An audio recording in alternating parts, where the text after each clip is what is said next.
চলে যাচ্ছি ভোটারের ইশতেহারে। পাবনা থেকে যুক্ত হচ্ছেন সহকর্মী গালিবিদ্দের রিয়াজ।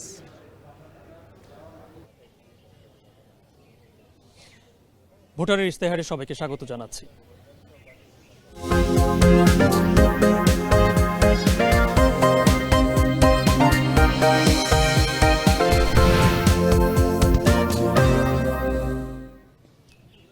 ইতিহাস আর ঐতিহ্যের শহর পাবনা এবং একই সাথে কবি বন্দে আলী মিয়ার শহরও এই পাবনা। শুধু কি তাই, এই পাবনার যেই কয়টি উপজেলা রয়েছে, বিশেষ করে 9টি উপজেলার এবং 5টি সংসদীয় আসন ঘিরে এই পাবনা জেলা। প্রত্যেকটি উপজেলারই রয়েছে আলাদা ঐতিহ্য, আলাদা স্থাপনা। বিশেষ করে পাবনা একটি উপজেলা ঈশ্বরদী, যেখানকার হার্ডিং ব্রিজ একটা প্রাচীন ঐতিহ্য এই পাবনা জেলার। আজকে আমরা ভোটারের ইশতেহার নিয়ে এসেছি এই পাবনা শহরে এবং আমি এখন যেখানে বসে আছি সেটি হচ্ছে পাবনা এডওয়ার্ড কলেজ, যেটি একটি প্রাচীন শিক্ষা প্রতিষ্ঠান হিসেবে এখানে গৌরবোজ্জ্বল এক নাম। এবং আমার সাথে আজকে ভোটারের ইশতেহারে কথা বলার জন্য এখানকার রাজনৈতিকবৃন্দ এবং সুশীল সমাজের ব্যক্তিরা উপস্থিত রয়েছেন। এবং একই সাথে আগামী ত্রয়োদশ জাতীয় সংসদ নির্বাচনে যারা ভোট দিয়ে এই পাবনা জেলার প্রতিনিধি নির্বাচন করবেন 5টি আসনের, তারাও এখানে রয়েছেন। আমরা তাদের মতামত শুনব। শুরুতেই যদি আমার সঙ্গে যে অতিথিরা রয়েছেন তাদের সঙ্গে পরিচয় করিয়ে দেই। আমার একেবারে ডান পাশে রয়েছেন জেলা বিএনপির যুগ্ম আহ্বায়ক আবু ওবায়দা শেখ তুহিন। আমার বাম পাশে রয়েছেন বাংলাদেশের জামাত ইসলামীর পাবনা জেলার অ্যাসিস্ট্যান্ট সেক্রেটারি SM সোহেল। আমার ডান পাশে একেবারে রয়েছেন ফজলে রাব্বি রুহান, মুখ্য দুঃখিত, আমার বাম পাশে রয়েছেন ABF ফজলুর রহমান, আপনি সুজনের প্রতিনিধি ও সাবেক সভাপতি, এবং বাম পাশে রয়েছেন ফজলে রাব্বি রুহান, মুখ্য সংগঠক জাতীয় ছাত্র শক্তি। আপনাকে প্রত্যেকে জানাচ্ছি আমার এই ভোটার ইশতেহারে স্বাগত, এবং একই সাথে যারা সামনে রয়েছেন ভোটাররা, তাদেরকেও স্বাগত জানাচ্ছি। শুরুতেই আপনাকে দিয়ে আমি শুরু করতে চাই। সেটি হচ্ছে যে আমি বলছিলাম যে প্রাচীন ঐতিহ্যের শহর এই পাবনা, এবং যেই শিক্ষা প্রতিষ্ঠানে আমরা এই প্রাঙ্গণে বসে আছি পাবনা এডওয়ার্ড কলেজে, এটিও একটা গৌরবোজ্জ্বল এক নাম এই পাবনার।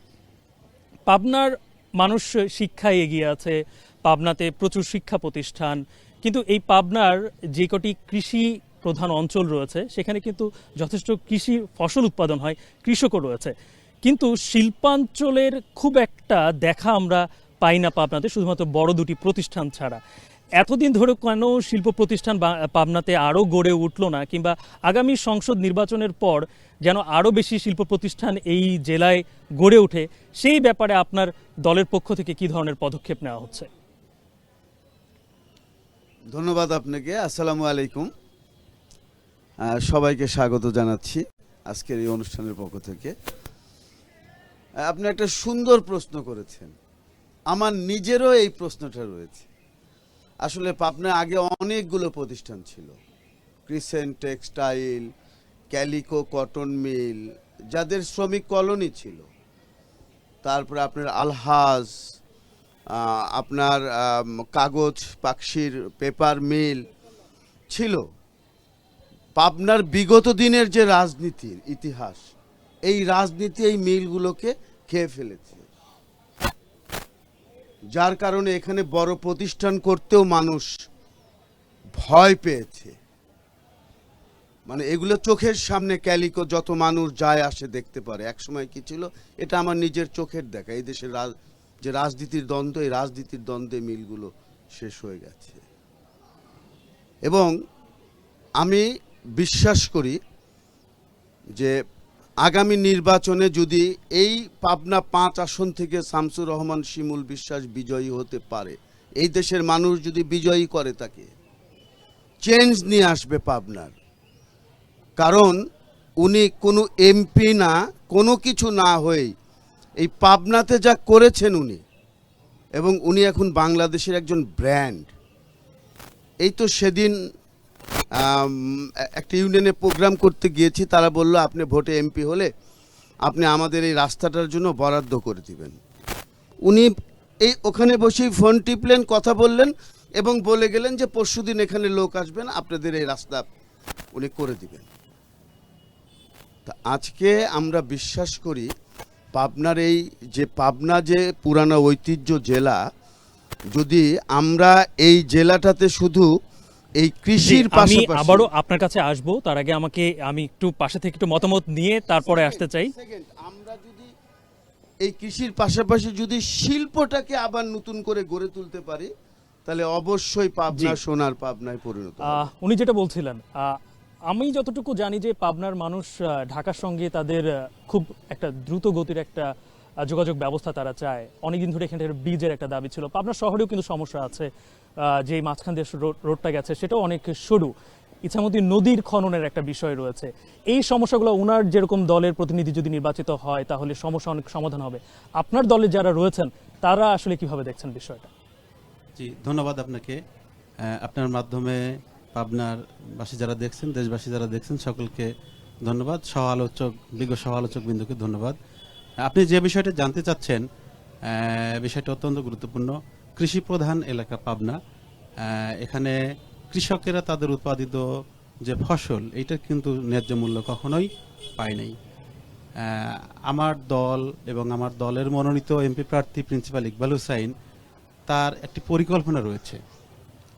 এদেশের মানুষ, পাবনার মানুষ যদি তাকে নির্বাচিত করেন, জাতীয় সংসদে পাঠান, তাহলে আপনি যেমনটি বললেন ইসামতির কথা, অলরেডি ইসামতি নদী খনন চলছে, হাইকোর্টে রিট হচ্ছে, স্থগিত হচ্ছে, আবার সেটা ওভারকাম করে আবার খনন হচ্ছে। এই যে মাঝখানে যে ব্যারিয়ার হচ্ছে, প্রিন্সিপাল ইকবাল অসংখ্যবার আর্মি অফিসারদের সঙ্গে সেখানে গিয়ে এলাকার মানুষকে নিয়ে এই খনন কাজ যেন বন্ধ না হয়। কারণ এই নদীটা পাবনার মানুষের প্রাণ চাঞ্চল্যের একটি অন্যতম মাধ্যম হবে। আজকের পরিবেশ, আজকে পাবনার ড্রেনেজ ব্যবস্থা, যে জলাবদ্ধতা, এর মূল কারণ হলো ইসামতির সঙ্গে একটি ড্রেনেরও সংযোগ নাই। ইসামতি নিজেই মরা। সুতরাং এই শহরকে বাঁচাতে হলে, এই শহরের মানুষকে বাঁচাতে হলে ইসামতিকে সচল রাখতে হবে। এইটা প্রিন্সিপাল ইকবাল এখনই, যে গভর্নমেন্ট যে সিদ্ধান্ত নিয়ে যে খনন কাজ চলছে, যেখানে যে ব্যারিয়ার সৃষ্টি হয়েছে, উনি নিজে সশরীরে সেখানে গিয়ে সেটি, এবং আমরা আশা করতে পারি যদি রাস্তার কথা যে বলছিলেন, অলরেডি এই রাস্তা আর এখন চলবে না। আব্দুল হামিদ রোড বলেন, আমাদের ঢাকা রোড বলেন, প্রিন্সিপাল ইকবাল সাহেবের যে ব্যক্তিগত ইস্তিহার আপনারা দেখবেন সামনে, সেখানে এটা প্রায়োরিটি পাবে, যেটাকে 4 লেন ফোরলেনের, এবং এখানকার মানুষের এখন সময়ের দাবি আসলে। আমি যদি আপনার কাছে আসতে চাই, সুজনের যিনি প্রতিনিধি রয়েছেন, আমি জানতে চাই যে শুধু পাবনার জেলা না, পাবনার যে উপজেলাগুলো রয়েছে সেগুলো কিন্তু অনেক জায়গায় অনেক সমস্যা রয়েছে। সার্বিকভাবে যদি এই পাবনা জেলার অন্যান্য উপজেলার যদি উন্নয়ন করতে হয় তাহলে কোন কোন দিকগুলো আসলে নজর দেওয়া উচিত? ধন্যবাদ আপনাকে, ধন্যবাদ এখন টেলিভিশনের সকল দর্শক শ্রোতা এবং সবাইকে। পাবনা জেলার পক্ষ থেকে, পাবনা প্রেস ক্লাবের সাবেক সভাপতি হিসাবে এবং একজন পরিচিত এবং নাগরিক হিসেবে আমি যেটা বলতে চাচ্ছি যে সেটা হলো যে এই স্বাধীনতার 55 বছরে সারা বাংলাদেশের 17টি জেলার একটি জেলা হলো পাবনা জেলা, কিন্তু সেই জেলার একটা পকেট হয়ে গেছে। এটা কোনো উন্নয়ন বলতে যা বোঝায় সেই উন্নয়ন পাবনা জেলায় কোনো সময় হয়নি এবং এই 55 বছরেও হয়নি। এখানে আমরা ছোট ছোট যেগুলো মহকুমা শহর ছিল সেগুলো যখন দেখি যে সেগুলো উন্নয়নের অনেক পর্যায়ে এগিয়ে গেছে, সেখানে আমাদের নিম্নগামী। সেখানে আমরা ব্যর্থতা বলতে সামাজিক যে নেতৃত্ব দানকারী রাজনৈতিক দলগুলো, তাদেরকেই দায়ী করব। এই কারণে দায়ী করব, তাদের যে যথাযোগ্য দায়িত্ব পালন করার কথা ছিল সেগুলো তারা পালন করতে ব্যর্থ হয়েছে, নিজের দলীয় সংকীর্ণতার ঊর্ধ্বে উঠতে পারেনি। আমরা মনে করি যে আগামী রাজনীতি যেটা হবে, আগামী সংসদ নির্বাচন, ত্রয়োদশ সংসদ নির্বাচন যেটা হবে, সেইটাতে আমরা যে প্রার্থী এবং যে প্রার্থীকে ভোট দেব, যিনি দল মতের ঊর্ধ্বে বাইরে এসে সাধারণ মানুষের উপকার করতে পারবেন, সাধারণ মানুষের কাজে লাগবেন, পাবনা জেলার উন্নয়নে যার অবদান থাকবে অনস্বীকার্য, এবং সক্ষমতা অক্ষমতা দুটোই আমাদেরকে বিবেচনা করতে হবে। কে সক্ষম কে অক্ষম এইটা বলি উড়ালে চলবে না। আমি বুঝতে পেরেছি আপনার কথা। আমি যদি এখানে তরুণদের যে প্রতিনিধি রয়েছে তার কাছ থেকে যদি একটু শুনতে চাই যে 5 আগস্ট পরবর্তী সময়ে তরুণদের কিন্তু একটা জন আকাঙ্ক্ষা তৈরি হয়েছে যে তরুণরা ঠিক যেরকম রাজনীতিতেও এসেছে, আবার একই রকমভাবে তরুণদের আকাঙ্ক্ষা বেড়েছে এই দেশকে নিয়ে। তরুণরা কি ভাবছে পাবনাকে নিয়ে? ধন্যবাদ এখন টেলিভিশনকে এবং উপস্থিত দর্শকদের। আসলে আজকে আমি কথা বলবো একজন ছাত্র নেতা হিসাবে নয়, আমি আজকে কথা বলবো নতুন ভোটার এবং তরুণদের প্রতিনিধি হিসাবে। আসলে তরুণরা চায় যে রাষ্ট্রের একটা মৌলিক সংস্কার। আমাদের শিক্ষা খাতে আমরা যে সংস্কারটা চাই সেটা হচ্ছে ক্যাম্পাসগুলো হবে লেজুর ভিত্তিহীন রাজনীতি, এবং এখানে ক্যাম্পাসগুলো হবে জ্ঞান চর্চার কেন্দ্র, কোনো পেশি শক্তি নয়। এবং আমরা চাই দেশের সুশাসন, যেখানে যেখানে রাষ্ট্রের ব্যবস্থাটা এমন হবে, আমরা প্রত্যেক সেক্টরে স্বচ্ছতা এবং জবাবদিহিতা চাই, এবং কর্মসংস্থানও চাই। আমরা শুধু চাই না যে হচ্ছে ডিগ্রি সার্টিফিকেট দিয়ে আমাদেরকে করুক, আমাদেরকে মানে সম্মানিত কর্মসংস্থান খুঁজে দিক এবং দক্ষ নাগরিক তৈরি করুক। তাছাড়া নতুন বাংলাদেশ বিনির্মাণে তরুণ সমাজ এবং সাধারণ ছাত্র জনতা তারাই রায় দিবে বাংলাদেশ পুনর্গঠনে, এবং আমি মনে করি হ্যাঁ ভোটের মাধ্যম দিয়ে বাংলাদেশ পুনরায় গঠন করা হবে এবং কাজে তা পরিবর্তন হবে। আপনাকে ধন্যবাদ, আমি বুঝতে পেরেছি আপনার কথা। আমাদেরকে এই মুহূর্তে ভোটার ইশতেহারে ছোট্ট একটা বিরতি নিতে হচ্ছে। বিরতির পর এসে আমরা এখানে যারা উপস্থিত ভোটার রয়েছেন তাদের মতামত শুনবো। Amrapali fruit syrup, real magic in every drop.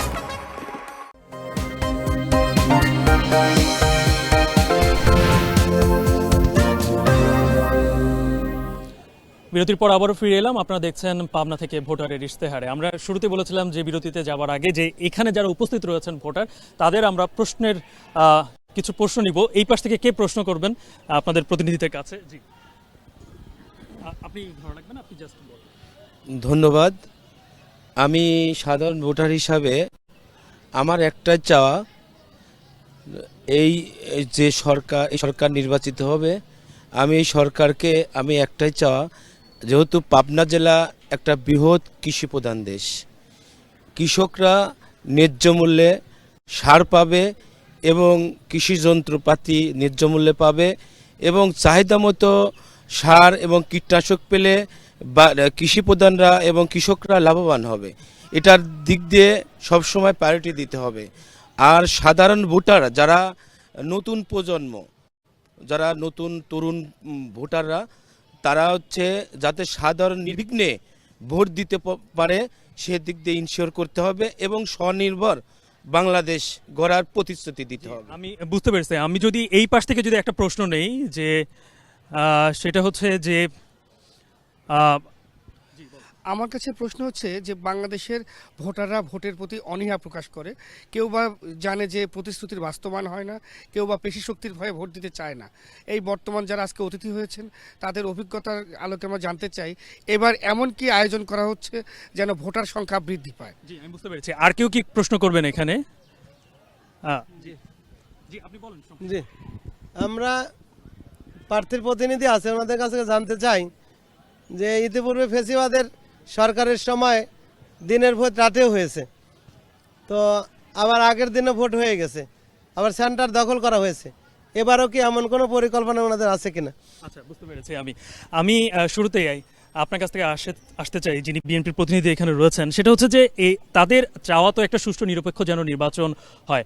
আমরা একটু এই 5 আসনে যেটা পর্যালোচনা করেছি, ইতিমধ্যেই কিন্তু বিএনপির দেখতে পেয়েছি যে স্বতন্ত্র কয়েকজন প্রার্থীও রয়েছেন যারা বিএনপির হয়ে ইতিমধ্যে কিন্তু মনোনয়ন দিয়েছেন, আবার দলীয়ভাবেও আছে। এই বিষয়গুলো আসলে স্থানীয় বিএনপি কিভাবে দেখছে? আসলে বিএনপি এটাকে সিরিয়াসলি দেখছে। এই জাতীয় সংসদ নির্বাচন আর এটা সাধারণ উপজেলা বা পৌরসভার নির্বাচনের মতো নয়।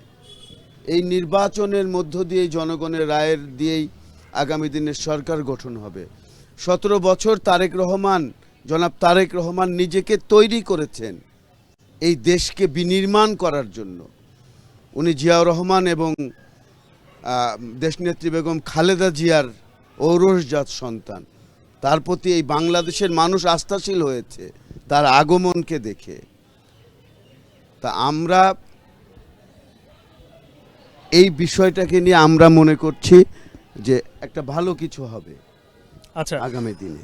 আমি যদি জামাতের যিনি প্রতিনিধি আছেন তার কাছ থেকে যদি জানতে চাই যে একটা বিষয় আমরা দেখতে পাচ্ছি যে জামাত তো এখানে প্রত্যেকটি আসনেই তাদের মনোনয়ন দিয়েছেন প্রার্থীদেরকে, সেই জায়গায় দলীয়ভাবে কতটুকু শক্তিশালী জায়গা আসলে তারা অবস্থান করতে পারছে? জি ধন্যবাদ। পাবনাতে জামাতের সাংগঠনিক যে অবস্থান সেটা নিঃসন্দেহে রাজনৈতিকভাবে সাংগঠনিকভাবে অনেক শক্তিশালী। এখানে শহীদ মৌলানা মতিউর রহমান নিজামী, শহীদ মৌলানা আব্দুস সোবহান সাহেব, ওনারা এমপি হয়েছেন, মন্ত্রী হয়েছেন, পাবনার উন্নয়নে অনেক ভূমিকা রেখেছেন। পাবনার উপকার হিসেবে মৌলানা আব্দুস সোবহান সাহেবকে বলা হয়ে থাকে। এদিক দিয়ে সাংগঠনিকভাবে জামাত ইসলাম অনেক শক্তিশালী। এই ফাঁকে যদি আমি দর্শক যে কথা বলছিলেন, কৃষকের কথা একজন প্রশ্ন করেছেন, এখানে কৃষকের যে বিষয়টা রয়েছে, ইউনিয়ন পরিষদের মাধ্যমে কৃষকের যে সহযোগিতা দেওয়া হয় আপনার যান্ত্রিক, এগুলো আসলে অনেক কৃষক জানেই না আমাদের দেশের। প্রিন্সিপাল ইকবাল যদি এখানে এমপি নির্বাচিত হন, প্রত্যেকটা সিটিজেন চার্টারের মতো করে ইউনিয়ন পরিষদের কি সুযোগ সুবিধা রয়েছে, কৃষকের কি সুযোগ সুবিধা রয়েছে, এটা প্রকাশে টানিয়ে দেওয়া হবে। সকল ক্ষেত্রে সকল কর্মকাণ্ডের বরাদ্দ কি ছিল, ব্যয় কি হয়েছে, সেটা জনসমক্ষে প্রকাশ করা হবে। আপনার দিক থেকে প্রশ্ন করা হয়েছিল রাতের ভোট দিনে বা ভোটার যে টার্নওভার, এটা নিয়ে আমরা জামাতের পক্ষ থেকে ভোটারদেরকে এতটুকু নিশ্চয়তা দিতে পারি যে জামাত ইসলামের কোন কেন্দ্রে কোন প্রার্থী কোন কেন্দ্র দখল করবে না। জি, এটা আমরা নিশ্চিত দিতে আমি পারি। বুঝতে পেরেছি। আমি যদি একটু সুজনের প্রতিনিধি আপনার কাছে যদি আসতে চাই, আমরা কিন্তু ইতিমধ্যে পাবনার আসন পাবনা 4-এ আমরা দেখতে পেয়েছি যে একটা কোন্দল আমরা কিছুদিন আগে আমরা দেখতে পেয়েছি। রাজনৈতিক সহাবস্থানটা কিন্তু খুব গুরুত্বপূর্ণ। সেই জায়গাটাই যদি আমি বলি যে বড় দলগুলো কিভাবে দেখছে এবং তাদের সহাবস্থানটা কোন জায়গায় দেখছেন এই আসনগুলোতে? ধন্যবাদ আপনাকে।